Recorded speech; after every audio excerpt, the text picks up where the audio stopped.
विद्यार्थी मित्रों good morning. चलो आप धोरण 11 પાંચમું પ્રકરણ વનસ્પતિની બાહિકા વિદ્યા અને આપણે નીટનો 14મો લેક્ચર અને આ લેક્ચરની અંદર આપણે ચક્રોમાં બે ચક્રો જોયા હતા। હવે આપણે પુંકેસર અને સ્ત્રીકેસર જોવાનું છે। પુંકેસર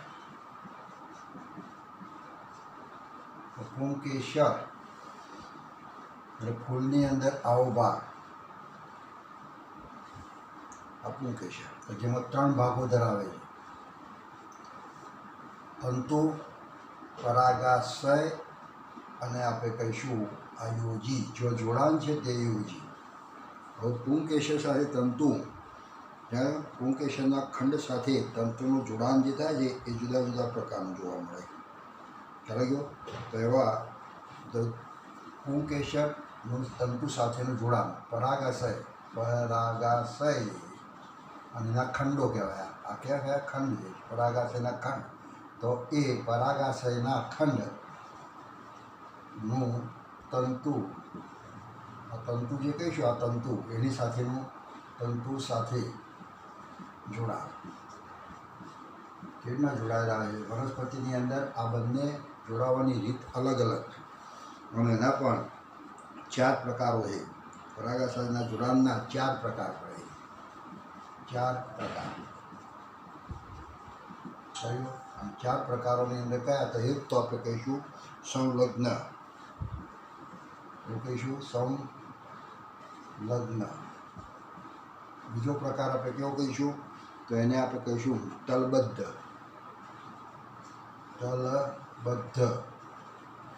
ત્રીજો પ્રકાર। અને ત્રીજો પ્રકાર તમે જુઓ તો પૃષ્ઠલગ્ન, ક્યાં જોડાણ છે? તો એ જોડાણની વાત છે। અને ચોથો પ્રકાર છે મુક્ત ડોલી,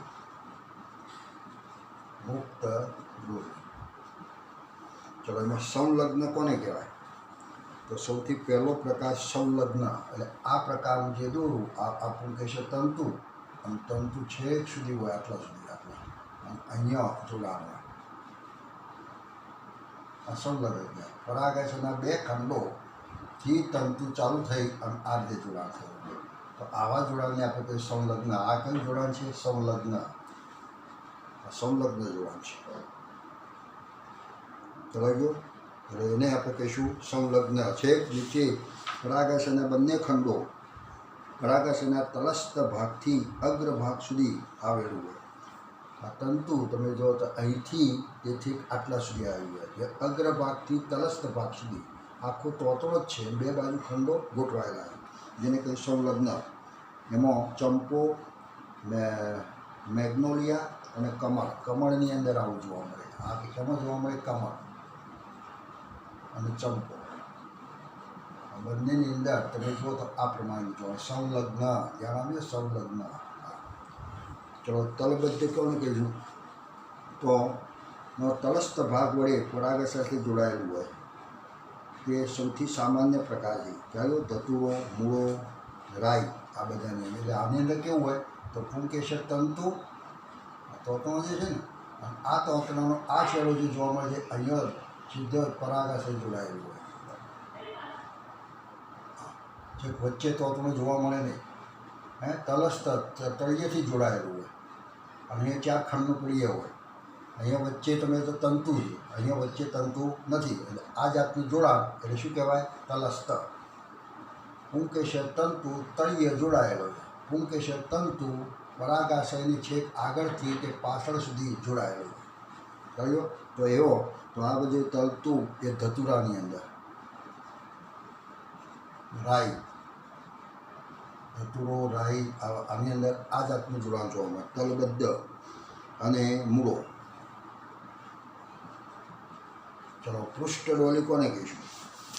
તો પૃષ્ઠડોલી એટલે આપણે એવો પ્રકાર થયો કે જે પૃષ્ઠ બાજુએ જોડાયેલું હોય। થયું? એટલે આપણે કહીશું પુંકેસર તંતુના પરાગાશયના કેન્દ્રથી પાછળના ભાગે, એનું વચ્ચેનો જે ભાગ છે એના પાછળના ભાગે જોડાયેલો હોય। પૃષ્ઠલગ્ન પરાગાશય સ્વતંત્ર રીતે ડોલી શકતા નથી। થયું? એ ડોલી શકતા નથી, એટલે આપણે કહીશું પેશન ફ્લાવર અને કૃષ્ણકમળ ક્યાં જોડાયેલું હોય તો પરાગાશય જે જોવા મળે કેન્દ્રથી પાછળના ભાગે કેન્દ્ર ભાગ કહેવાય એના પાછળના ભાગે જોડાયેલા હોય થાય એટલે એ સ્વતંત્ર રીતે ડોલી બદલે આ રીતનું જોવા મળે. પુંકેસર તંતુ જે કહીશું તો એ આપણે કહીશું પરાગાશય, એના પૃષ્ઠ બાજુ કહીશું આ પૃષ્ઠ બાજુથી એ જોડાયેલું હોય. આ તાતરો અહીંયા જોડાયેલો હોય કયો પરાગાશયની આ પૃષ્ઠ કેન્દ્રથી એક બાજુ જરા મધ્ય ડોલી જેવું જ છે આ એ હલનચલન થઈ શકતું નથી. તો આવું જોડાણ હોય તો એને કહીશું પૃષ્ઠ લગ્ન. અને પૃષ્ઠ લગ્ન એ તમે જોશો તો કૃષ્ણકમળનો ફ્લાવર અને કૃષ્ણકમળ આ બેની અંદર આ ટાઈપનું જોવા મળે છે. એમનો આ પૃષ્ઠનો કયું હવે આ મધ્ય ડોલી કોને કહેવાય તો વચ્ચોવચ્ચથી જોડાયેલું હોય કયું એટલે પાછળના ભાગે ફક્ત બિંદુ દ્વારા જોડાયેલું હોય તેથી સ્વતંત્ર રીતે ડોલી શકે એટલે આ રીતનું જોડાણ હોય. આ અને અહીંયાથી આમ જોડાયેલું હોય કયું અહીંયાથી જોડાયેલું હોય. આ બે જોડાણ એક જ છે પણ આમાં બોલી શકે એક ફક્ત બિંદુથી જોડાયેલા છે જ્યારે આખું જોડાણ આમ છે, આખું જોડાણ આમ છે કયું અહીંથી જોડાણથી થઈ આમ અને અહીંથી જોડાણ થઈ આમ એટલે આખું પરાગાશયનો ભાગ જે જોડાય છે જેના કારણે આમાં બોલી શકે અને ના ડોલી શકે કારણ કે ફક્ત એક બિંદુથી એક ટપકીથી જ જોડાયેલું કેમ કંઈક લઈ ગયું તો આવું મધ્ય ડોલી કહેવાય. આપણે કહીશું મુક્ત ડોલી. અને મુક્ત ડોલી એટલે આપણે કહીશું મકાઈની અંદર આવું જોવા મળે. ઘઉં મકાઈ થયું એટલે ગ્રામીણી કુળની વનસ્પતિ જે છે ને ઘઉં મકાઈ વચનાગ નાગદબન આ બધી વનસ્પતિની અંદર એ જોવા મળે. એટલે અહીંયા લખીએ મકાઈ ઘઉં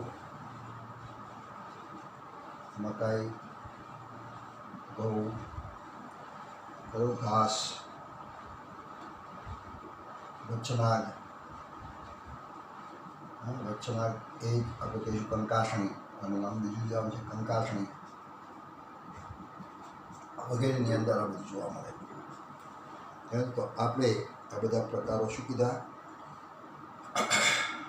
તો આપણે કહીશું પરાગાશયના ખંડનું તંતુ સાથેના જોડાણ અને એના 4 પ્રકારો કીધા.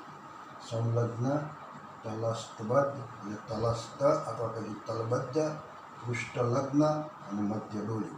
એના ઉદાહરણો યાદ રાખીશું. આ રીતના તંત્રો અને પરાગાશય આ રીતે જોડાયેલા છે. તળિયે જોડાયેલા અહીંયા આખું વચ્ચોવચ્ચથી જોડાય સંલગ્ન બે જોડાયેલા છે પછી વચ્ચેથી જોડાય છે પણ આખો સપાટીથી જોડાય છે અને અહીંયા ફક્ત બિંદુથી જોડાય વચ્ચોવચ્ચ. અને તે આપણે 4 પ્રકારો બતાવવાના. હવે પુંકેસરનું સંલગ્ન. પુંકેસર કેવી રીતના જોડાયેલું થયું? પુંકેસર એટલે પરાગાશયનો ભાગ કેવી રીતના જોડાયેલો છે તો સમપરાગ પુંકેસર એટલે માત્ર પરાગાશય સમૂહમાં જોડાયેલા હોય પરંતુ પુંકેસર તંતુ મુક્ત હોય. થયું એટલે કેવું હોય તો આખું જોડાણ કેવું ના હોય એકલા પરાગાશય જોડાયેલા હોય. એટલે આપણે એ પ્રકારો જોઈએ. પરાગાશયના જોડાણ પરાગાશય કેવી રીતના જોડાયેલા છે આ શું જોયું? પરાગાશય અને તોતણો બે કેવી રીતના જોડાય. હવે આપણે જોઈશું પરાગાશય પુંકેસરનું જોડાણ. પુંકેસરના પરાગાશયનું જોડાણ રીતના જોડાય એટલે આપણે કંઈ પુંકેસરનું જોડાણ. આ પુંકેસર પરાગાશય આ બીજો પરાગાશય ત્રીજો પરાગાશય આ ચોથો પરાગાશય આ બધા દરેકના તોતણા અલગ અલગ જોવા મળે. 4 છે ને તો 4ના અલગ અલગ આ રીતે જોડાયેલા હોય તો તે પ્રકારને આપણે કહીશું સમપરાગ. શું કહીશું? સમપરાગ.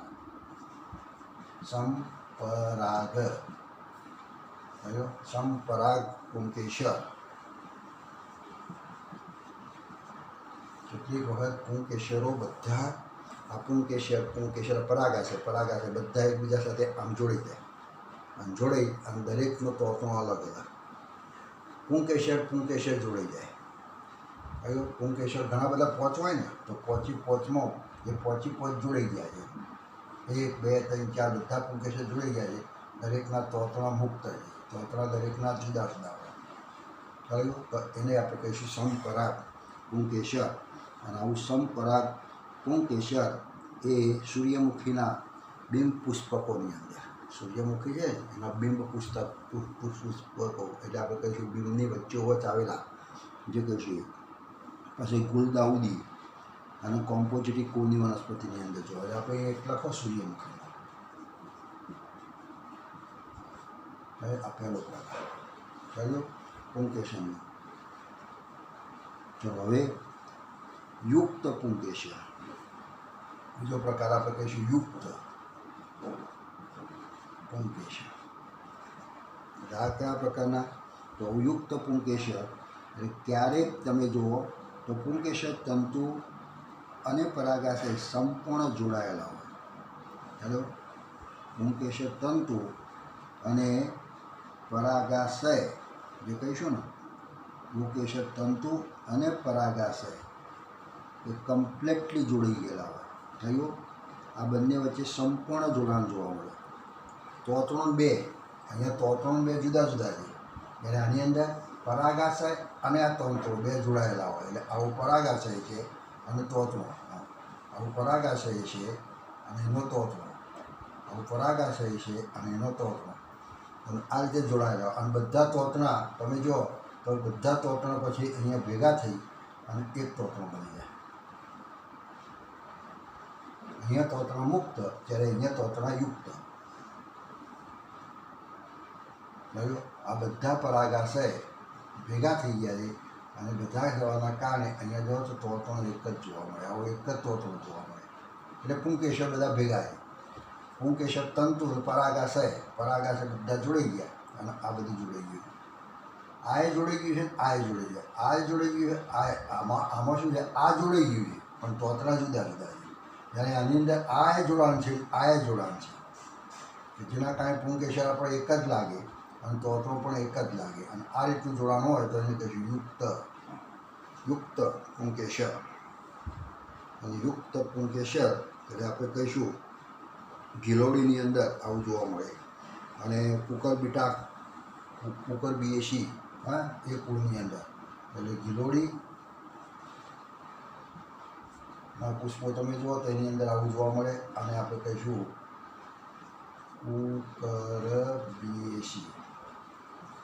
કુકરબિયેસી કુળની વનસ્પતિ. આ જે કુળ છે ને એ કુળમાં આવતી વનસ્પતિઓમાં આવું જોવા મળે.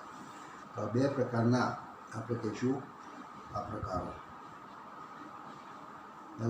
એને સમપરાગ પુંકેસર છે એનો આપણે આ એક પ્રકાર જોયો. અને બીજો પ્રકાર આપણે આ જોયો. ચલો હવે પુંકેસર અભિલગ્ન. કોના સાથે પુંકેસર જોડાય છે? પુંકેસરનું અભિલગ્ન કોના સાથે જોડાવાનું છે? પુંકેસર અભિલગ્ન પ્રકાર નથી. પુંકેસર કોના સાથે જોડાય એને આપણે કહીશું. તો દલપત્રો સાથે જો જોડાયેલું હોય તો તેને દલલગ્ન પુંકેસર કહેવાય. દલપત્ર સાથે પુંકેસર જોડાય તો એને શું કહીશું? તો એને આપણે કહીશું દલલગ્ન. આપણે પહેલાં કીધું હતું ને, દલલગ્ન પુંકેસર કહેવાય છે દલલગ્ન. એટલા માટે આપણે સિમ્બોલ શું આપતા હતા? તો દલપત્રોને આપણે કહેતા સી અને પુંકેસરને કહેતા હતા એ. અને આ બેનું જોડાણ હોય તો ઉપરની બાજુ આવું સંજ્ઞા આપણે સંજ્ઞા આવી આપતા હતા. ઉપર જોડાણ લીટી કરવા, આવું લીટી કરીએ ત્યારે આપણે આવું કહીશું. તો રીંગણ, ધતુરો અને તમાકુ. આ શામાં જોવા મળે? રીંગણ, ધતુરો અને તમાકુ, જેની અંદર પુંકેસર દલપત્રો સાથે જોડાયેલું. પુંકેસર છે અને એના જે દલપત્ર જે જોવા મળે એના એ દલપત્ર સાથે જોડાયેલો. આ દલપત્ર સાથે જોડાયેલો પોત તો પછી પોત એની સાથે જોડાયેલો. અમે આ કહીશું. પછી ક્યારેક પરિદલપત્રો સાથે જોડાયેલો, પરિપત્રો સાથે જોડાય. પરિપુષ્પમાં શું હોય, દલપત્રનું અને વજ્રપત્ર બે દેખાવમાં સમાન છે.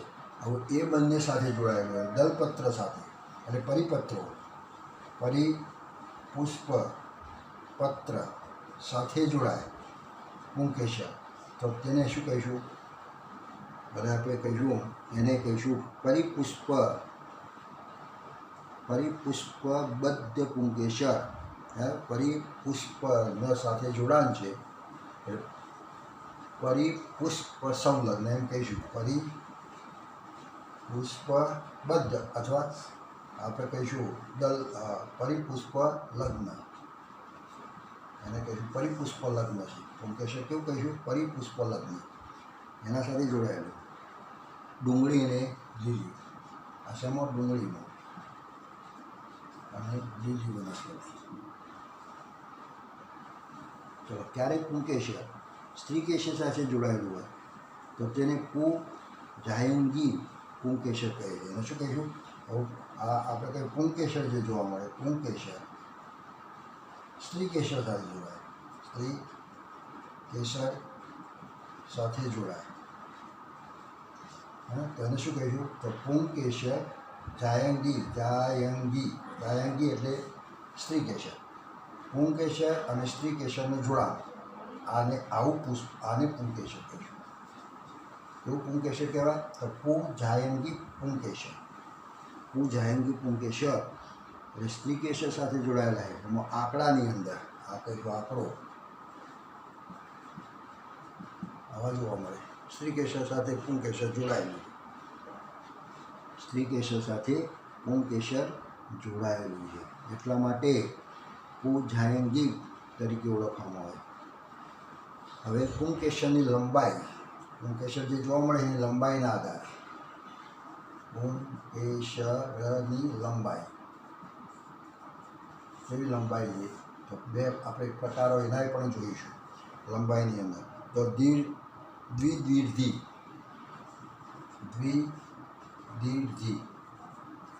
આ કેવું છે? દ્વિદીર્ઘી એટલે તો એનો અર્થ એમ છે કે જો 4 પુંકેશરો હાજર હોય અને તેમાંથી 2 લોબા અને 2 ટૂંકા હોય, થયું તો તેને દ્વિદીર્ઘી અવસ્થા કહે છે. દાખલા તરીકે આ કુળ છે, બધા જુદા જુદા કુળ છે, પણ લેમિએસી અને લેમિએટી આ 2 કુળની અંદર આવ્યા જોવા મળે છે. કેવા પુંકેશર હોય? 4 પુંકેશર હોય એમ 4. આ 1, આ 2, આ પુંકેશર છે ને 2, અને એમાં બીજા 2 આવા નાના હોય. તો આ જાતની અવસ્થા હોય પુંકેશરો, આ રીતે હોય. 4 હોય, 4માં 2 મોટા 2 નાના હોય, તો એટલે કે દ્વિદીર્ઘી. અને આવું કઈ કુળની અંદર? તો આપણે કહીશું તો લેમિએસી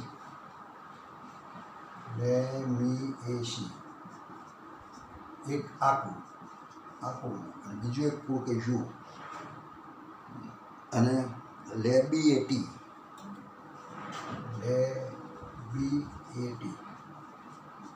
આ 2 કુળની અંદર આવતી વનસ્પતિમાં પુંકેશરની લંબાઈની બાબતમાં આવા હોય. દ્વિદીર્ઘી, લોબા ટૂંકા. પછી ચતુર્દીર્ઘી, બીજો પ્રકાર આપણે કહીએ ચતુર્થ દીર્ઘી. આ કેવા છે? તો આપણે કહીશું પુંકેશરો. તમે જુઓ તો 6 પુંકેશર હાજર હોય, ખ્યાલ? 6 પુંકેશરો હોય, એમાં 4 લોબા અને 2 ટૂંકા હોય, ખ્યાલ? અહીંયા 6 આપેલા હોય, પુંકેશર 6 હોય.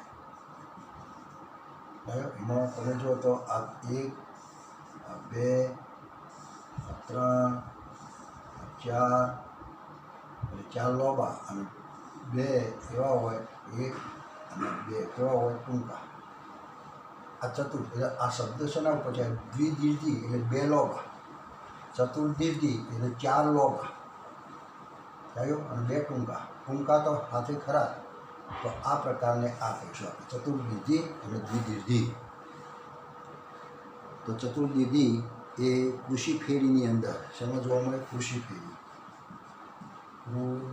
ફેરી આ કુળ છે તો આ કુળની અંદર આવું જોવા મળે. ચતુર્દીર્ઘી પુંકેશરો જોવા મળે. અભિલગ્ન એ રીતે જોડાયેલું જોવા મળે. પછી પુંકેશર અંતર્ભૂત પણ હોય છે. પુંકેશર બહિર્ભૂત પણ જોવા મળે. થયું અંતર્ભૂત એટલે તો સ્ત્રી કેશર તરફ રહેલા પુંકેશરને અંતર્ભૂત એટલે કેવું હોય છે? આ ફૂલ છે ને ફૂલ એમાં સ્ત્રી કેશર શું કહેવાય? સ્ત્રી કેશર. કેટલીક પુંકેશર તમે જુઓ તો આ પ્રમાણે જોવા મળે. મોઢું કઈ બાજુ છે પુંકેશરનું? આમ આમ પુંકેશર જોવા મળે. સ્ત્રી કેશર તરફ હોય આમ સ્ત્રી કેશર તરફ હોય તો અંતર્મુખી. અંતર્મુખી એટલે સ્ત્રી કેશર તરફ મોઢું કરે છે એટલા માટે અંતર્મુખી કહીશું. અને એટલે અંતર્મુખી સ્ત્રી આપ કહીશું. અંતર્મુખી પુંકેશર. આ અંતર્મુખી અંતર્મુખી અથવા કહ્યું અંતર્મુખી અંતર્મુખી પુંકેશર. અને કેટલીક વખત આ જે છે એ કેટલીક વખત તમે જુઓ તો આવું એ હોય છે. આમાંથી ઉત્પન્ન થઈ અને આમાં જોવા મળે. આ કઈ બાજુ મળવું છે? સ્ત્રી કેશર તરફ નહીં, બહાર. બહાર છે એટલે આને કહીશું બહિર્મુખી.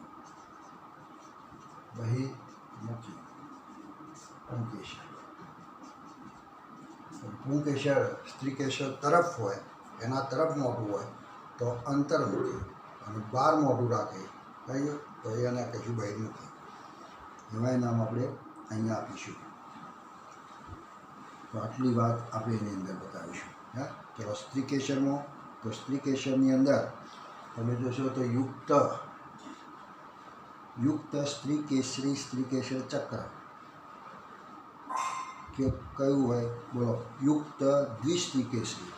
યુક્ત એટલે બે સ્ત્રી કેશરો જોડાયેલા હોય. સ્ત્રી કેશર ચક્ર તો એમાં બીજાશય બે કોટરો હોય.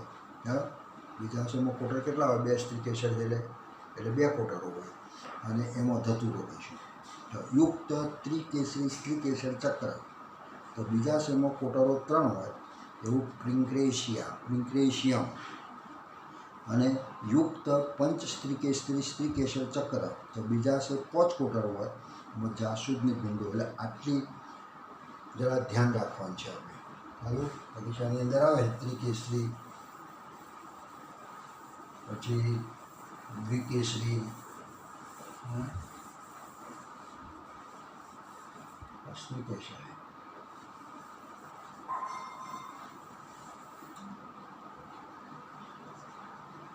સ્ત્રી કેશર સ્ત્રી કેશર આ વચ્ચે રહ્યું આ સ્ત્રી કેશર. લગભગ આવું સ્ત્રી કેશર હોય. ધ્યાન આપો. આ સ્ત્રી કેશર એમાં 3 ભાગ છે, 1, 2 અને 3. આ બીજાશય. બીજાશયમાં એક જ પોલો ભાગ છે. જોયું? હા, કારણ કે સ્ત્રી કેશર એક છે. હવે દ્વિસ્ત્રી કેસરી હોય તો 2 સ્ત્રી કેશરો. આ એક સ્ત્રી કેશર, આ બીજી સ્ત્રી કેશર અને આ બેના વચ્ચે નળી એક જ. બેના વચ્ચે નળી એક જ. બે નળીઓ ભેગી થઈ ગયેલી અને પરાગ વાહિની એક જ છે. સ્ત્રી કેશર 2, પરાગ વાહિની 2 ભેગી છે અને એનો બીજાશય પણ એક હશે. આ શું કહેવાય? દ્વિસ્ત્રી કેસરી. કહ્યું? 2 સ્ત્રી કેશરો પણ છૂટા નહીં, મુક્ત નહીં, યુક્ત. યુક્ત દ્વિસ્ત્રી કેસરી. દ્વિસ્ત્રી કેસરી સ્ત્રી કેશર ચક્ર એને કહે દ્વિસ્ત્રી કેસરી. જેમાં બીજાશયમાં કોટરો કેટલા છે? કોટરો 2. અને 2 કોટરો છે કારણ કે આજે સ્ત્રી કેશર 2 છે ને, જેટલા સ્ત્રી કેશર એટલા કોટર. ચાલો આમાં કોટર કેટલા? તો 1 જ. આમાં 2 ભેગા થયા છે તો 2. કહ્યું? અને 2 કોટરો જોવા મળે. અને આવું કઈ વનસ્પતિમાં જોવા મળે? તો એવું દ્વિકોટરી જે જોવા મળે એને કહીશું ધતુરામાં. અને બીજાશયમાં કોટરો 2 એટલે દ્વિકોટરી કહેવાય. આને શું કહેવાય? દ્વિકોટરી. ચલો હવે બીજા આપણે કહીશું ત્રિકોટ. આપણે કહીશું ત્રિસ્ત્રી કેસરી. યુક્ત સ્ત્રી કેસરી. યુક્ત સ્ત્રી કેસરી. યુક્ત સ્ત્રી કેસરી. કહ્યું? તો એમાં 3 હશે. તો બીજાશયની અંદર કોટર કેટલા? તો બીજાશયની અંદર તમે જો તો બીજાશય જે જોવા મળે એમાં કોટરો કેટલા? તો ત્રિકોટરી, ત્રણ કોટરો બરાબર. અને એને આપણે દોરવું હોય તો આપણે કહીશું એક, આ બે, આ ત્રણ, અને આ એક જ, કારણ કે આ એક પરાગવાહિની એક, બીજાશય એક, પણ એમાં કોટરો કેટલા? તો આના 3 ભાગ થયેલા છે, 1, 2 અને 3. આવા 3 ભાગ હશે ફૂલમાં, અંદર કોટરો 3 ભાગ, ત્રિકોટરી. અને આવું ક્યાં જોવા મળે? તો પ્રિન્ક્રેશિયમ, ઉદાહરણ તરીકે પ્રિન્ક્રેશિયમ, એની અંદર આવું જોવા મળે. ચલો યુક્ત પંચસ્ત્રી કેસરી, એક આપણે આ જોયું, એક આપણે આ જોયું. હવે આપણે કહીશું યુક્ત પંચ સ્ત્રી કેસરી, બરાબર. તો એ કેવું છે? તો એવું ચક્ર હોય તો અહીંયા બીજાશય 5 કોટર, બીજાશયમાં 5 કોટર, પંચકોટરી છે, બરાબર. 5 કોટરો હશે. અને આવું શેની અંદર જોવા મળે? તો આવું આપણે કહીશું જાસૂદને ભીંડો, જાસૂદ અને ભીંડામાં, જાસૂદને ભીંડાની અંદર આવું જોવા મળે છે. 1, 2, 3, 4, 5. અને આ બધાનું એક જ આ બતાવીશું. પરાગવાહિની એક, બીજાશય એક, પણ એની અંદર કોટરો કેટલા? તો 1, 2, 3, 4, 5. આ 5 કોટરો હતા. અંકમાં જો યુક્ત સ્ત્રીકેસરો આવે તો કેટલા સ્ત્રીકેસર જોડાયેલા છે? એટલા. બીજાશય એક હશે પણ કોટરો 2, કોટરો એટલા, એટલે એના ઉપર આધાર રાખે છે. તો આવું આપણે સ્ત્રીકેસરની અંદર બતાવીશું, બરાબર છે. પછી તો આપણે તો કલિકાર્ય વિન્યાસના બધા પ્રકારોના તો બધું તો આપણે જોયું હતું, જરાય વિન્યાસ તમે જોયું હતું. જરાય વિન્યાસ ધારાવર્તી, ચર્મવર્તી, અક્ષવર્તી, મુક્ત કેન્દ્રસ્થ, તલસ્થ, આ બધા પ્રકારો આપણે જોયા હતા. તો પુષ્પના પ્રકારો જોયા હતા: પૂર્ણ પુષ્પ, સંપૂર્ણ પુષ્પ, અપૂર્ણ પુષ્પ, એક નર પુષ્પ, માદા પુષ્પ. પછી આ બધા તમે જુઓ તો સંમિતિ પુષ્પ, અનિયમિત પુષ્પ, નિયમિત પુષ્પ, આ બધા પ્રકારો પણ આપણે જોયા હતા. હવે એની અંદર પણાપ નિપત્ર કોને કહીશું? પણાપ નિપત્ર પર્ણ જેવું હોય, મોટું પત્તું જેવું છે, પત્તું અને જોડું, પત્તા જેવું જ જોવા મળે. પણાપ એટલે મોટું, એટલે અરડુસી, મકાઈ અને અળવીમાં નિપત્ર પર્ણ જેવા હોવાથી તેને પણાપ નિપત્ર કહીશું. જેને કહીશું પૃથુ પર્ણ. અને પૃથુપર્ણ પડે, પણા પત્તા જેવું હોય, કોઈ રચના પત્તા જેવી હોય તે પર્ણાપ. પછી દલાપની પર્ણ, ગોગલની અંદર નિપત્ર તમે જુઓ તો દલપત્ર જેવા જ હોવાથી રંગીન હોય, સુગંધી હોય, આ બધું દલપત્રનો ગુણધર્મ ધરાવતો હોય પત્તાની અંદર, તો એને આપણે કહીશું દલાપની પત્ર.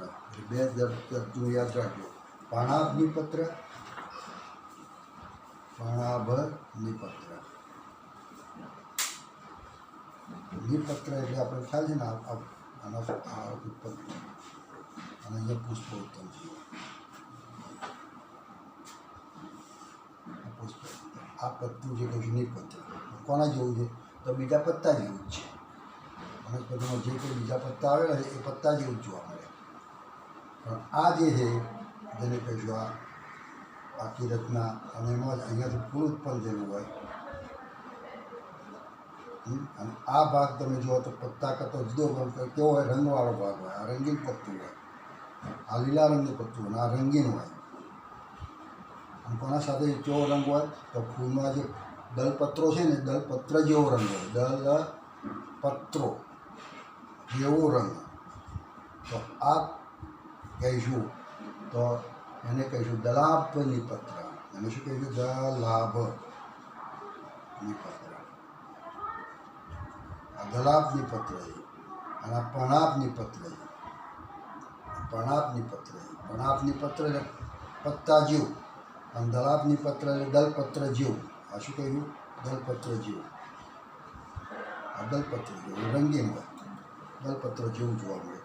તો આ બે શબ્દો જરા આપણે ધ્યાન રાખીશું. ધલાપની પત્ર અને પણાપની પત્ર. ખરાઈ ગયો? તો આટલું આપણે જરા ધ્યાન રાખીશું. ચલો, અનિપત્ર પુષ્પ એટલે નિપત્ર ના હોય, અને નિપત્રી પુષ્પ એટલે નિપત્ર હોય. આવું હોય, પુષ્પ અહીંયા હોય અને આવું પત્તું નેચર હોય તો નિપત્રી પુષ્પ છે. અને ના હોય તો આ પત્તું ના હોય અને એકલું પુષ્પ હોય તો અનિપત્ર પુષ્પ. અનિપત્ર પુષ્પ. ચલો, પછી પુષ્પના બીજાશયના સ્થાનના આધારે 3 પ્રકારો આપણે જોઈએ તો આધો જાય, ભરી જાય, ઉતરી જાય. થયું? આધો જાય, ઉતરી જાય, ભરી જાય. એવા 3 પ્રકારો આપણે જોયા હતા.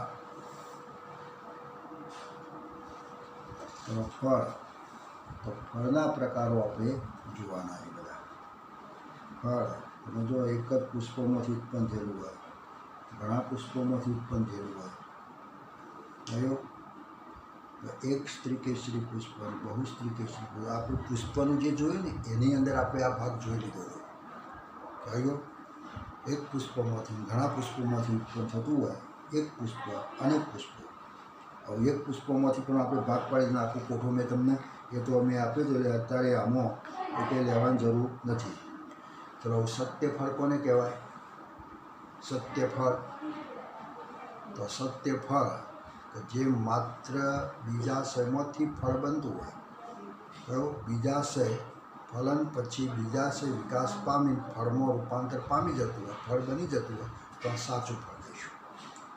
પણ બીજાશય સિવાયનો ભાગ પણ ફળના નિર્માણમાં ભાગ લેતો હોય તો એને કહીશું કૂટફળ. થયું? બીજાશય ઉપરાંત પુષ્પાસન કે અન્ય ભાગ પણ ફળની રચનામાં સંકળાય તો તેવા ફળને આપણે શું કહીશું? કૂટફળ.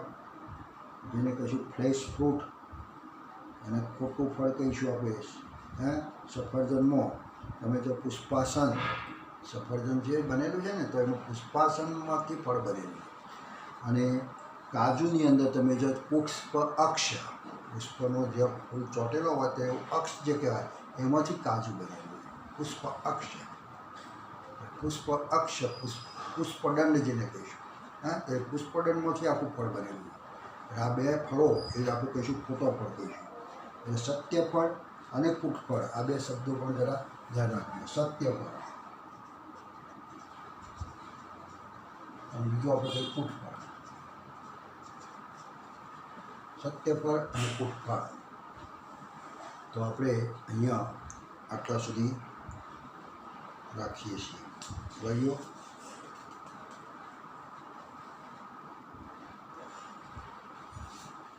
આવજો. Thank you.